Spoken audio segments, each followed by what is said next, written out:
পালিয়ে বিয়ে করবেন না। পালিয়ে বিয়ে করলে ক্ষতি কি হবে জানেন?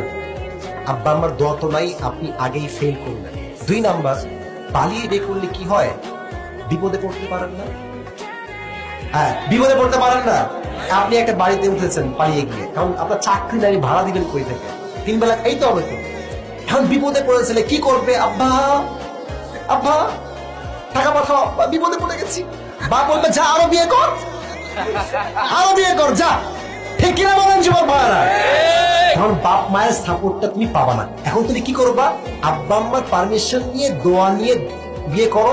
বিপদে পড়লে বাপ মা বলবে যাই হোক, আমার ছেলে যতই খারাপ হোক, বিয়ের সময় আমার দোয়াটা নিয়েছে, যা আব্বা তো কি লাগবে আমি তোকে দিচ্ছি, আমাকে বিকাশ নাম্বারটা পাঠাই দে।